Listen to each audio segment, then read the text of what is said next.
Subscribe with notifications on. Sanibonani bafundi beBhayibheli, namhlanje futhi siyabuya nabaseThesalonika besibili ku chapter 2 futhi 2T2 2 Thessalonians chapter 2. Sizokhuluma ngendaba uPaul kade eyocacisela khona abaseThesalonika since wayekade ekhulumile nabo kwabaseThesalonika bokuqala noma encwadini yokuqala yakhe yabaseThesalonika wayekhulume ku chapter 4 mayelana ne-rapture noma usuku lokuhlwithwa kwebandla uNkulunkulu elisusa noma uChrist elisusa emhlabeni ukuze lingatholwa ulaka lukaNkulunkulu azobe ezolihlisela for 7 years elwehlisela abantwana bakaIsrael kanye nabanye abangakholwa abangasiyo bakaIsrael. So ke alright, before kodwa singene kwabaseThesalonika besibili uchapter 2 ngizocela ukuthi siqale sibheke uThesalonika bokuqala ke futhi kodwa uchapter 5 hayi uchapter 4.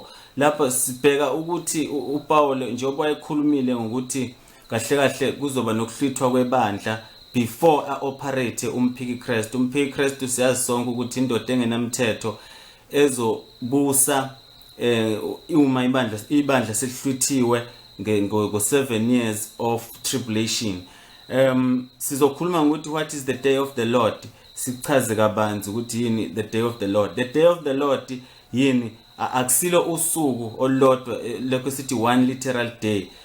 The day of the Lord, iBhayibheli likhuluma nge-day of the Lord njalo lihlale likhuluma nge-time period ethile lapho khona uNkulunkulu asuka azoyisebenzisela for something leyo time period leyo. Ake ngenze isibonelo njengayo le 7 years of tribulation lapho kuzobe uNkulunkulu ehlisela ulaka phezulu kukaIsrael kanye nabantu abangakholwa emhlabeni lapha azoqala khona ehlutha ibandla. Lo 7 years of tribulation uzoqala mhla kuhluthwa ibandla. It's a time period whereby kuzobe time of tribulation, but iBhayibheli libiza lo 7 years wonke liubiza ngosuku olulodwa lithi it's a day of the Lord. Fana ne-millennium kingdom uChrist ngoba njoba after 7 years ezophinde ebuye uChrist ebuya nabantu bakhe nebandla kanye ne-heavenly host. Mayebuya ezobusa 1000 years. iBhayibheli nakhona libiza ngokuthi it's a day, the day of the Lord. So iBhayibheli usuku liyakwazi ukuthi libize iminyaka eminingi ngosuku olulodwa just because of it's a time period, it's a certain time period uNkulunkulu asuke ayisebenzisela for something. Abanye bathi i-time period according to the day of the Lord, but it's a dispensation, so which means it's a time period leso esikhuluma ngayo uma sikhuluma nge-dispensation. Njengokuthi njoba manje sikwi-dispensation of grace, sikwi-time period of grace. After this kuzoba nesikhathi senhlupho of which is i-dispensation yolaka noma i-wrath kaNkulunkulu. Yikho lokho sithi ke the day of the Lord sisho 7 years. So ke alright, so ke lapha kakhulukazi kwi-New Testament makukhulunywa nge-day of the Lord isikhathi esiningi basuke bekhuluma ngo 7 years of tribulation or i-millennium kingdom, which is the 1000 years yokubusa kaChrist emhlabeni ebusa kanye nabantu bakhe. Alright, ake siqale sibheke ukuthi wathini uPaul kwabaseThesalonika bokuqala before siye kwabesibili. Mayechaza ukuthi ebachazela ukuthi thina njengebandla angeke size singene kuma tribulation. Sizafuna ukucacisa lokho ukuthi thina njengebandla asingeni kuma tribulation siyohlwithwa ngoba asibo abobumnyama singababo kukhanya. So alright, 1 Thessalonians chapter 5 uverse 1 uthi kepha ngezikhathi nangemizuzu bazalwane aniswele ukulotshelwa, nina anisaswele ukulotshelwa ngezikhathi nangemizuzu. Sesikhulume kakhulu mayelana nama time period ukuthi kusuka la kuzokwenzakala ini, emva kwalokho kwenzakala ini, kanjalo. Nina senifunde kakhulu ngokwezikhathi nangemizuzu.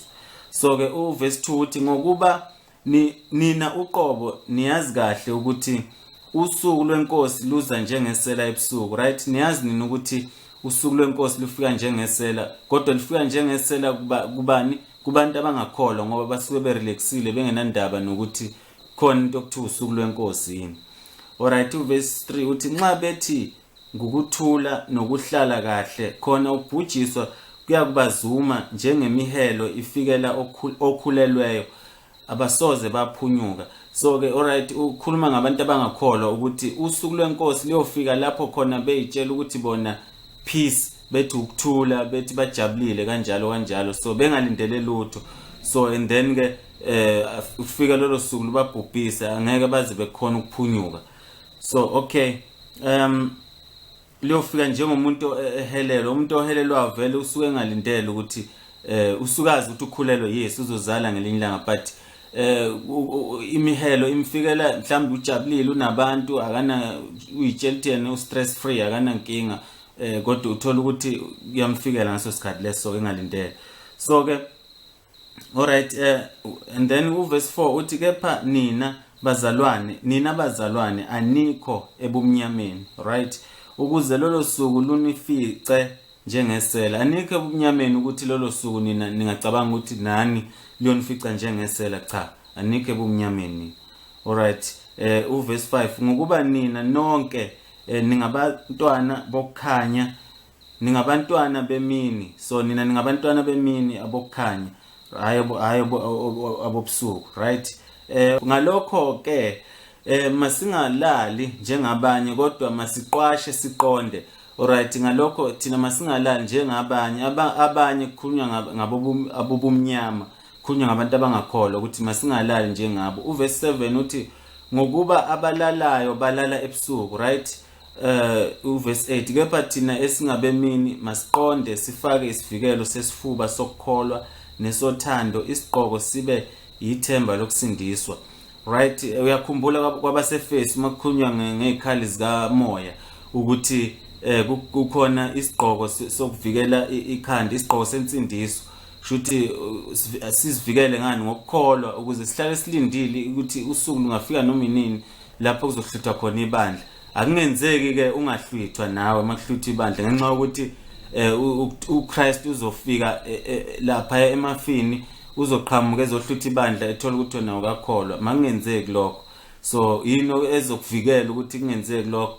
Isigqoko sokukholwa, ukukholwa ukuthi sindiswa ukholwe egameni lika Jesu. And then uverse 9 ke lo kade ngimfuna kakhulu, ngokuba uNkulunkulu kasimiselanga ulaka kepha ukuba sizuze ukusindiswa ngenkosi yethu uJesu Kristu, right. Thina uthi thina akasimiselanga ukuthi ke ulaka lwakhe luzoba nge7 years of tribulation. So ke mayingasimiselanga ulaka kusho ukuthi usho khona ukuthi njoba sengikhulumile ku chapter 4 kwabaseThesalonika bokuqala, uPaul ubesho ukuthi njoba sengikade senginitshelile ukuthi niyohlwithwa nini, so ilokho kuzokwenza ukuthi niyohlwithwa ngoba animiselwanga nina iwrath noma ulaka lukaNkulunkulu. So ke alright, nakho kusebatshelile and then ke uzozwa lapha ku 2 Thessalonica ukuthi uphinde wabachazela futhi ukuthi kahle kuyothi masehlwithiwe ibandla, and then kuyobe sekuthi ke umphiki Christ uzobe se take over, umphiki Christ indoda engenamthetho bese ke ehlukumeza abantwana bakaIsrael, ehlukumeze nabanye abantu abazobe besele sebephendukile sebekholwa kanjalo. So ke nezinhlupho nje uNkulunkulu uzobe ezehlisa izinhlupho lapho. So ke and then basebezwa lele inhlupho abantu laba base Thessalonica bezokuthi kuzoba nezinhlupho kanjalo. So ke basebecabanga ukuthi bathi wathi makhamba isikhashana babona ikhona kuneyinhlupho manje, sibona ngathi isimo siyashintsha, kuthanda kuba nezinhlupho nje ezweni, sesibona ngathi ezweni kubi manje sekuneyinhlupho ezikhona ezenzakalayo. So kwenzakalani? Ngenzeka yini ukuthi mhlambe ibandla selihlwithiwe thina wasigeja thina uChrist wangasihlwithi? Kwasukuba naleyo debate leyo, lokho kubuzana lokho lawo maqoqwana okudebate leyo nto ukuthi ngabe ngenzeka ukuthi sishiwe ngaphandle. And then uPaul wayizwa ke lonto. Ake singene ku 2 Thessalonians chapter 2 sizwe ukuthi ubaphendula uthini uPaul ngalokho kulokhuza kwabo lokho kudideka kwabo manje ngoba sebadidekile manje. Chapter 2 abaseThesalonika besibili uverse 1 uthi kepha siyanxusa abazalwane mayelana nokufika kwenkosi yethu uJesu Kristu nokubuthanela kwethu kuye ngoba wayekhulumile ngerapture noma ngokuhlithwa kwebandla ku-First Thessalonians. So manje njengamanje usezobalungisa kulokudideka kwabo. Chapter 2 ukuba ningasheshi ninyakaziswe engqondweni yenu ningethuswa noma ngomoya noma ngezi noma ngencwadi noma ngencwadi ngokungathi ivela kithi sengathi usuku lukaKristu selifikile. So alright uyabaqwashisa ukuthi no ngisho ngabe kuthiwa nizwa ngezi noma nithola incwadi kube ngathi ivela kithi mhlambe enitshela ukuthi usuku lwenkosi selifikile, cha ningalinge nje nikhohlisa usuku lwenkosi alukakafiki, amaphaphu phansi ngejwanga i-rapture ikenzakali. So ke njengamanje nina relaxani. Uverse 3 makungabikho umuntu onikhohlisayo nangayiphi indlela ngokuba aliyokufika kungaveli kuqala kuhlubuka kwambulwe umuntu ongenamthetho indodana yokulahlwa. Umphiki Kristu lo obizwa ngumuntu ongenamthetho indodana yokulahlwa. Alright, the son of destruction. So okay uthi ke ningakhohliswa umuntu ngoba ngeke lifike kungakaveli ukuhlubuka. Siyokhuluma ngokuhlubuka ukuthi yini ukuhlubuka kwempela. Kushuthi ukuhlubuka kobe ukuthi iqiniso selilahlwa nje kwangempela iqiniso likaNkuluNkulu ngeke liphinde lisetshenziswe lifunwe. So kungakaveli ukuhlubuka ke please relax, ngeke yenzeke lonto leyo yokuthi ke kube usuku lwenkosi. Usuku lwenkosi sichazile ukuthi it's a time period. Njengamanje sikhuluma nge-time period ewu7 years of tribulations, sikhuluma futhi nge-time period ezolandela lokho okuyi-millennium kingdom lapha azobusa khona 1000 years uChrist. So ke alright ke njengamanje ubatshela ukuthi alikafiki leyo lokhuza, ningaze nitshela ukuthi senikulo lolo suku lwenkosi. Ngamanye amazwi ubatshela usuku lwenkosi yini ababejela sebakulo, babejela ukuthi sebaseyinhlupheni kulo 7 years of tribulations. So ke yena uthi ke anikakafiki osukwini lwenkosi. Alright, and then uverse 4 uthi ke omelana nakho konke nokuzikhukhumeza phezulu kwakho konke okuthiwa uNkulunkulu noma into ekhonzwayo azihlalise ethempelini likaNkulunkulu azishaye uNkulunkulu. So kuthiwa lo muntu ongenamthetho uzokwenza so nobona ukuthi lo muntu ongenamthetho uzofike ahlale ethempelini azishaye uNkulunkulu athi uyena uNkulunkulu, and then aphikisane nakho konke okuthiwa uNkulunkulu weBhayibheli uzomphikisa aphikisane naye athi angasakhonza noma ngabe umuphi futhi omunye uNkulunkulu okhonzwa, ngoba bakhona nabanye uNkulunkulu abakhonzwa njengamanje la emhlabeni nje, bakhona abanye abakhonzwa ababizwa ngoNkulunkulu. So yonke le nto eyivala umphiki Kristu athi akukho umuntu omunye uNkulunkulu okhonzwayo la, so imini uNkulunkulu. So ke alright ke, and then ke kungakenzeki lokho, angithi akenzeki utshela abaseThesalonika. So ke akafike lolo suku lwenkosi esikhuluma ngalo. Alright, uverse 5 uthi anikhumbuli yini ukuthi ngisekhona kini nganitshela lokho na. Kushuthi wayekade efikile mathupha kubo wabachazela yonke lento kaMphiki Kristu ukuthi izoba kanjani. So but usiyamangala ukuthi unganichazela kahle nje, so manje kodwa sengibona ngathi nididekile. Right, kodwa ukudideka ke into ehlala iba khona, ubuholi bukhonela lokho ukuthi abantu masebedideka bese uphinde ubabuyisa futhi endleleni njengoba eyomholi uPaul. Right, uverse 6 senikwazi okumbambezelayo ukuze ambulwe ngesikhathi sakhe. So khona into embambezelayo emdileyayo uAntichrist, umphiki Kristu, khona lento embambezelayo ukuthi engaqala ukuoperate ngokugcwele. Yini leyo? Ibandla mhlala suswa ibandla lahlwithwa, ila soqala khona ke manje kuzoqala khona ukuthi ke operate umphiki Kristu. Ibandla lisamblockile, as long as ibandla lisekhona akakwazi umphiki Kristu ku-operate. So ke sizokhuluma ngezansi ukuthi why engakhona uku-operate umphiki Kristu uma ibandla lisekhona. Uverse 7 uthi ke ngokuba imfihlakalo yokungabi namthetho isiyasebenza kuphela ukuze kudediswe yena obambezelayo manje. Alright, uPaul lapho uyaveza ukuthi ningamangali manibona mhlambe kunezinye izinto ezitwista umthetho bese nicabanga ukuthi mhlambe usekhona umphiki Christ indoda engenamthetho. Cha, lokho ke imihelo yokuthi mayisefikile umphiki Christ kuyogcwaliseka lokho kufake kugcwale nje ukungabi namthetho kuyoba into ekhona egcwele umphiki Christ ese operator ngokugcwele. So but okwamanje khulekani noma ningabona ukuthi usekhona umoya womphiki Christ uyasebenza. Ake ngenze isibonelo njengamanje, angithi njengamanje izwe liphethwe libuswa iconstitution, amazwe abuswa iconstitution. So umthetho sisekelo ukuvikela abantu ezintweni ezithile. So ke njengamanje uthola ukuthi usukhona umoya kaMphiki Christ wendoda engenamthetho, but okwamanje aka operate ngokugcwele ngoba ibandla lisekhona. So ke and then into enzakalayo ukuthi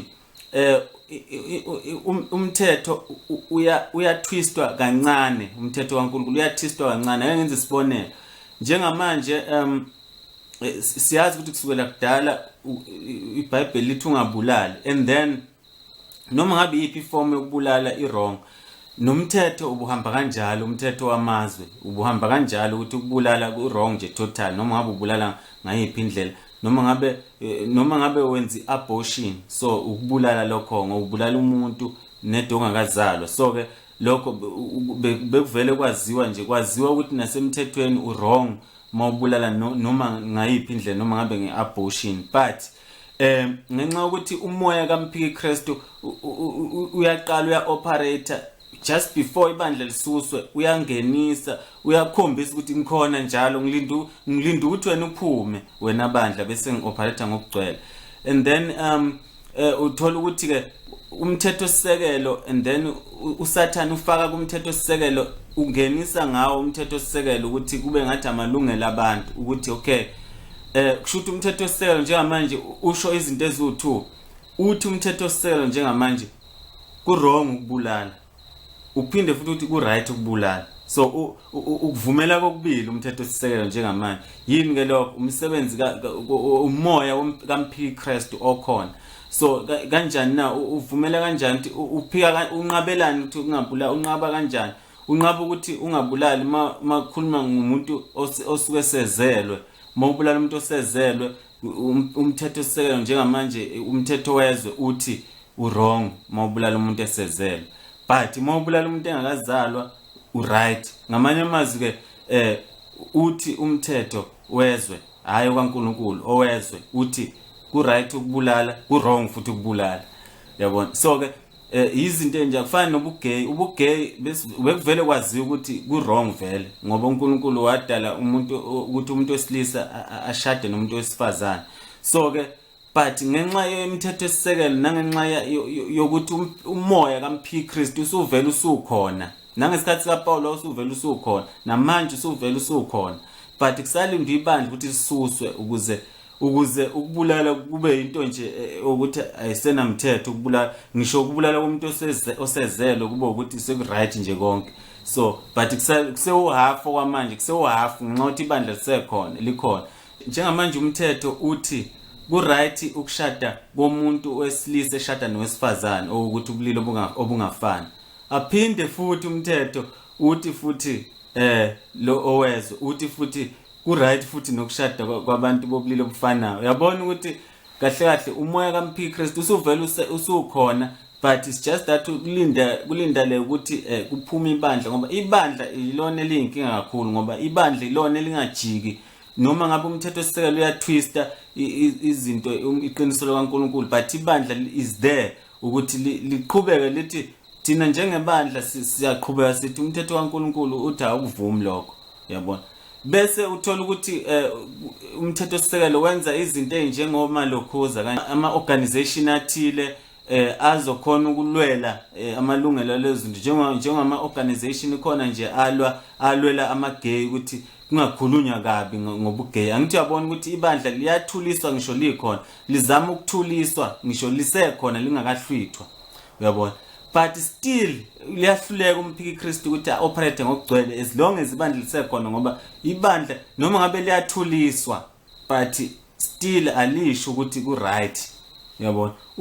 Ukuthi usuthulisiwe ukuthi ungakhulumi wrong ngaleyo nto, ukuthi ungakhulumi wrong ngaleyo nto ngoba lawo bantu banamalungelo nabo, uyabona.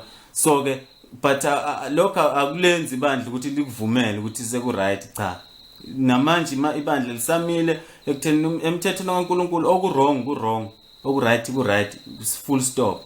So ke but ke usho kanjalo uPaul ukuthi okay, njengamanje sekukhona imfihlakalo yokungabi namthetho ikhona, but ke okwamanje kusalindele kahle kahle i-generation ne-generation ihlale inomphiki Kristu wayo.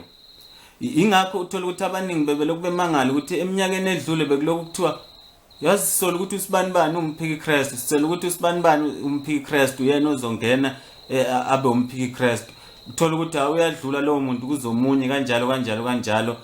Kusho ukuthi ngamanye amazwi uSathane, ngoba ngenxa ukuthi uNkulunkulu wathi uJesu akekho laziyo lolu suku, luyisecret kaNkulunkulu, wazi wathi ngisho nendodana kaNkulunkulu ayilazi. So ke ngenxa lokho ke noSathane uqoba kalwazi usuku lwenkosi ukuthi lofika nini. So ke ingakho uSathane uhlale prepare for each generation, uhlale prepare umphiki Kristu wakhona, uhlale elindele ngomuntu othile embekile ukuthi wena hlala gada ube umphiki Kristu walesizukulwane. Wenzela ukuthini makungenzeka uJesu ahlwithe noma uChrist ahlwithe ibandla at any time, at any moment, akwazi ukuthi uSathane uready, ukhona umuntu already esikhaleni. That is why ke uthola ukuthi i-generation ne-generation bekuhlala kupoint umuntu ukuthi yazi besitshe ukuthi usibanibani umphiki Kristu, nangu seze wadlula sekungena omunye futhi esesimsolayo, uyabona. So ingakho lo ingenxa ukuthi usuku alwaziwa njengoba kukhulunywa la ukuthi lusuku olunjengesela. So alright, but so umphiki Kristu umoya wakhe umphiki Kristu usukhona but aka operate ngokugcwele. Kunezinto eziningi amaKristu uthola ukuthi nabo manje sebayathuka manje makwenzeka izinto la njengoba ziqhubeka kwenzeka izinto zoma corona, oma vaccine kanjalo bese abantu even namaKristu ethuka nje impela uthola sebethukile manje ukuthi ngenzekani ukuthi sekumphiki Kristu, ngenzekani ukuthi ama vaccine sekungo 666. Kodwa number 1 ibandla likakahlwithwa njalo, and lithi iBhayibheli umphiki Kristu ukuze abanike abazobesele bengahlwithwanga, ebanike uphawu, ebaforced u666 uyobanika after 3.5 years futhi ibandla lahlwithwa. So ke ukuthi yini into okumele ukuthi umuntu ikakhulukazi okholwayo ayisabe angazi nami. So kushuthi nawe usefuna ukuzenza abaseKorinti, usefuna uyitshela ukuthi usephila osukwini lenkosi kodwa lube lungakafiki. Singabi ngabasaba, ngoba ukusaba kahle ku wrong kuNkulunkulu. uNkulunkulu akamthandi umuntu osabayo. Khumbula even nakwisambulo kuthiwa namagwala nani kubalwa namagwala kuthiwa ayophonswa echibini lomlilo. So ke kufuneka ukuthi mawukholwa ungasabi lutho, wazi ukuthi uNkulunkulu wathi thina kasimiselanga ulaka. So abanye mhlawumbe bacabanga ukuthi ama vaccine azosibulala ini okuyinto nje umuntu ngempela ongazi ukuthi mawuthi uyakholwa yini ngempela oyisabayo ngempela ukuthi ungathi usaba ama vaccine. Umuntu engimzwayo mina ongakhuluma into ezwakalayo, umuntu ongathi mina ngokwami ngokwempilo mhlambe impilo yami ngangibona ukuthi i right ngokwezempilo ukuthi mhlambe ngathatha ivaccine, mhlambe ngibona ngathi mangayithatha inganginika ama complication nje ngokwasemzimbeni wami nje, mhlambe ngibe nenkinga. Ya kuyezwakala lo, hayi lo ozolalela yonke into ekhulunywa kuma internet ukuthi mhlambe le vaccine uthola ukuthi kunabantu aba against mhlambe ama vaccine, uthola bazokhuluma kabi ngawo, kodwa uthola ukuthi bakhuluma into engena proof esingayazi ukuthi ine proof yani, mhlambe kuthiwa mhlambe sizobulawa ngalawa ama vaccine, izinto ezikanjalo. Uthola ukuthi into ngempela ongeke uzuyiprove ukuthi ungayiprove yini. And then uthola ukuthi nomuntu ke uyasaba, ngisho umuntu okholwa ngempela uyasaba nje. So alright, amaHubo 56 uverse 11, amaHubo 56 uverse 11 athi ngiyethemba uNkulunkulu, angikwesaba umuntu angangenzani na. Mina as long as ngazi ukuthi i-vaccine nje ngiright ukuthi ngayithatha, angisabeli mhlambe ngizizwa ngathi umzimba wami ngiright ukuthi angisabeli ukuthi mhlambe ngaba nama complications, njengokuthi mhlambe nokugula okuthile emzimbeni engisaba ukuthi ngathi ngiyathatha and then something goes wrong. And then as long as ngazi ukuthi umzimba wami uphilile nje kahle, ayikho into engisaba ukuthatha i-vaccine.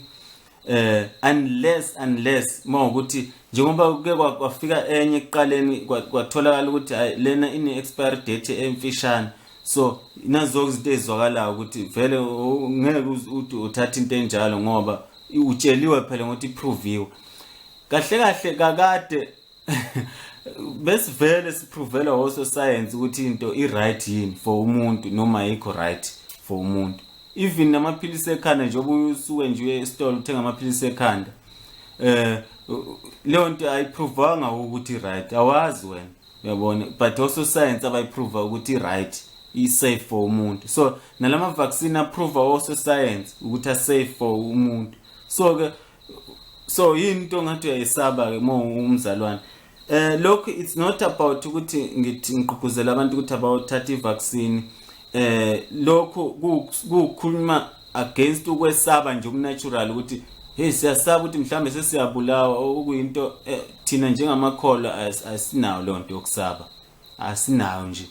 Lo ukungayithatha i-vaccine ngiyikholwa ngisuke ngayithathi ngenxa ezinye izathu nje, hayi izathu zokwesaba ukuthi usaba mhlambe noma sekunobusathane okufakwe lapha kufana nalento yokuthi yokungazwani ngokwepolitiki, lento yenzondo yepolitiki. Uthola ukuthi mhlambe kunabanye abasebenzisa inzondo yabo yepolitiki ukuthi bathi mhlambe basabalalisa into yokuthi amanga ukuthi mhlambe uRamaphosa ufuna usibulala ngalama vaccine, uyabona. Into engamanga nje angeke azayiprove ngisho ngayo enkantolo, uyabona. So uthola ukuthi izinto uthola ukuthi ukube mhlambe kuphethe upresident akamthandayo bezoyiphika lonto mayishiwo athi hayi ngeke usibani bana yenze lona, kodwa ngenxa ukuthi mhlambe unenzondo yalowo muntu osuke ephethe, mhlambe ngithi mhlambe kuphethe noma umsholozi, ngithi mhlambe kusaphethe umsholozi, kube kunabantu abangamfuni futhi mhlambe bengathi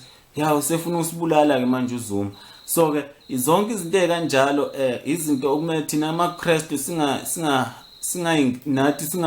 participate kuzo, yabona, sithola sesinokwesaba nje. Ake sibuke ukuthi ukwesaba umpostoli uJohane ukuthatha nje ukubize njenga into ekanjani. First John chapter 4 uverse 18. Uverse 18 uthi ke akukho ukwesaba othandweni ekukholweni njalo, akukho ukwesaba, kepha uthando olupheleleyo luyaxosha ukwesaba, ngokuba ukwesaba kunesijeziso, nowesabayo akaphelele othandweni. Uyabona, kufana nalabo abantu abacabanga ukuthi ibandla liyongena kuma tribulation, abasabayo njengamanje bayaveva, uyabona. So ke uthi ke umpostoli John hayi lokho kuveva lokho akukho othandweni, kusho ukuthi awukholwa. Uma ukuthi umuntu owesabayo awukholwa, so awuphelele ekukholweni, awuphelele othandweni, ngoba ukwesaba kunesijeziso. Thina sikholwa sikisijeziso esilindele, alukho la-ke silindele ukuthi uNkulunkulu alehlise kithi for 7 years. So ukwesaba kunesijeziso phakathi, so kufanele kunesijeziso. Thina sisena sijeziso sesahlanza izono, sesi-right before uNkulunkulu, before the throne, sesi-right. So yini singathi siyayisaba ngoba ukwesaba kuphela kuhambisana nesijeziso. So ke sibuka nezinto zoma internet ezingamanga, ezingoma social media ezingamanga, uthola ukuthi ziyapublishwa cishe umhlaba wonke, thothi kupublishwa nje amanga nje kwenzelwa abantu. And usathane uyazi ukuthi unelokhozi, ngoba abanye bazi bakhulume ngendlela ukuthi bazi bathi hayi sizobulawa ukuze sinciphiswe, uyabona. Okokuqala nje kwi-rapture nje ibandla malihlwithwa vele abantu bazoncipha emhlabeni ngoba amaKristu maningi, angithi baningi abantu abakholwayo. So number 2 vele kusazoba nezinto ezizokwenza ukuthi abantu bafe kakhulu njengoba nayo i-corona ifikile i-corona vele abantu abaningi bafile ngenxa ye-corona.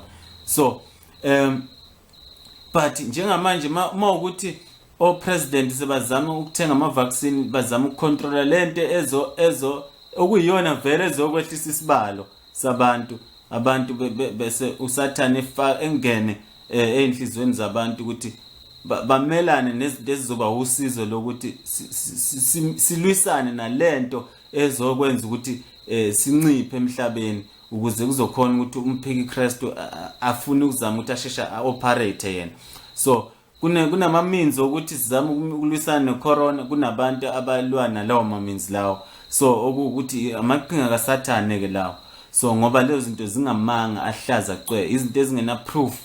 Kanti into engine proof izinto ekukhulunywa ngazo ukuthi okay, even na kwi-media kukhulunywa ngazo ukuthi okay, into eso isiprove ukuthi so, into eso iprove ukuthi so, i-corona isibulala abantu abangaka kanje, i-vaccine isebenza kanje. So but lokho kuzoqhamuka offside ko WhatsApp, kube ngama voice, kube ngama video, kube ngama articles. Thina ngizoqwashisa ukuthi thina bendle yokukholwa masibalekelane nazo lezi zonke lezi zinto ezingamanga, ngoba uNkulunkulu akazwani umqambi manga, uSathane owumqambi manga. Athina asingeni lapha, asifoli under umqambi manga, asibayeke laba bafola under umqambi manga baqhubeke. And then bese ukuthi wena obona ukuthi ngezathu zakho ezihlukile kunalezi ezamanga aqanjwa abantu, phuma kulamanga aqanjwa amanga. Mawunesizathu sokuthi mina ngithatha i-vaccine ngenxa yalokhu nalokhu izizathu ezwakalayo, uright ukuthi ungayithathi, ku-right lokho. But futhi mawukuthi wena uthi uyayithatha ngezizathu zakho, uright futhi, uyabona. So ke ilungelo lakho. Kahle kakhulukazi bese sokhuluma ngo-2 Thessalonians chapter 2 mayelana nokuthi indoda engenamthetho izofika nini. Ayizukufika manje before ibandla lihlwithi, iyofika ibandla selisusiwe. Thiwa khona umbambezelayo umphiki Kristu okuyini, okuyibandla, okuyithina esikholwayo egameni lika Jesu.